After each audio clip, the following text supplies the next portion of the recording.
Okay. Can you imagine anything dumber than this? Imagine selling a cheeseburger for $9.50 when it costs you $16.15 to make it. Or here, try this one. How about selling a soda for $2 when it costs you $3.40 to serve it? Sounds really dumb, doesn't it? Really dumb? Well, that's what Amtrak is doing. And guess what? Guess who's paying for the millions of dollars in Amtrak losses? That's right, you are. Congressman John Mica chairs the House Transportation and Infrastructure Committee. He joins us. Good evening, sir. And these numbers are absolutely staggering. These numbers. It's hard to believe, Greta. They've gone from give us a sample. Give us a sample of the numbers.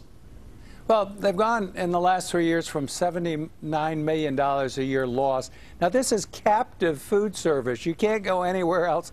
You know, you can't hop off the train and buy something and bring it back on while it's moving anyways.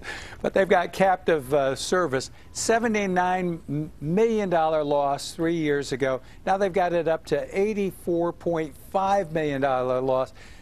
You buy a bottle of water, like you said, or a drink for $2. It costs $3.40. The taxpayers underwriting this for $1.40, or a hamburger for $6.75. Congressman, the number that the American people have paid in loss since 2002 just on food on Amtrak is $834 million. And let's get something straight. I ride Amtrak all the time. With all due respect to everybody, it is the worst food ever. I mean, it's like, it's stunning. I mean, that anyone would even buy it. I mean, at $6.50, it's that bad. It's stunning. I urge people not to buy it because, you know, it's adding to our deficit. You just stated it. It's $750 million in loss in 10 years by selling food to the public. It's outrageous. But there's something a little bit funny about it, too, because when you're on it, if you want, like, you go up and you say a Diet Coke, and they say, well, will a Pepsi do? Now, the Pepsi costs $3.40. They charge us, which I learned about now. We only get charged $2. I may load up on it, in fact, and bring it back to the office. I say sarcastically.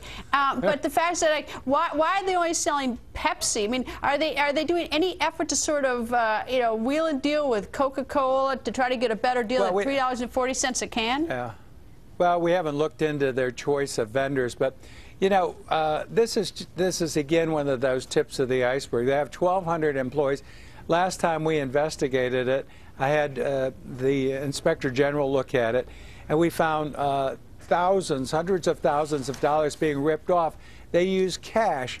Most everybody else has gone to credit cards. We're 2 years later, and they still haven't gotten to a credit card cashless system, money flying out the door. We had dozens of employees fired when we did a sting to see where the money was going. So you're only talking about the loss that is transparent. The rest of the loss is phenomenal, and again with a captive food audience. But, you know, it's interesting. This almost makes the Solyndra business deal look smarter, because with Solyndra is that, I mean, it's stunning that it was cheaper to buy the solar panels in China than to build it here in the United States. You wonder who is making these business decisions for anybody. No one in his right mind would spend $16 to buy a hamburger and then turn around and sell it for $9. I mean, no one's that stupid. Greta, it gets worse now. There were 28 million passengers on Amtrak a year ago. Every ticket was underwritten by the taxpayer, over $49.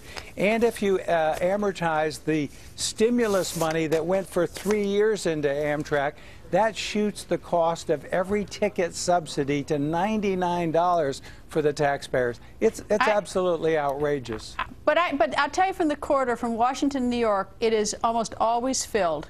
And the tickets are, I mean, there's quite a range of tickets. You can have the same seat and pay $99, or you can pay, you know, $300. I mean, there is a range on these tickets. I mean, I think if it were run smartly, that it's a good business, not on the food. We'd be better off to get McDonald's in there. But anyway, let me ask you a question about these empty buildings. You come up with some radical ideas, like people that could actually sell food or run a train and do it with a profit.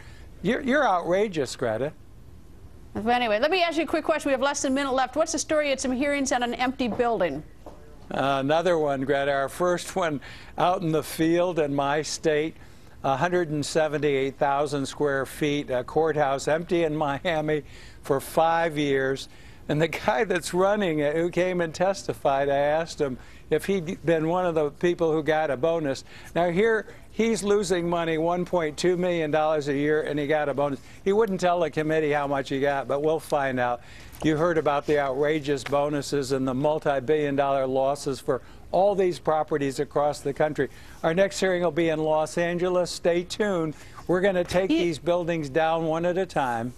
I'll tell you what to do with this building in Florida. I'm going to take the last word. It was built in 1933, so it's probably a beautiful building. Sell it to Donald Trump at a great price. He just bought the old courthouse in D.C. He'll convert it to something. But that's my business advice. Call up Donald Trump. I bet he'll take it off your hands.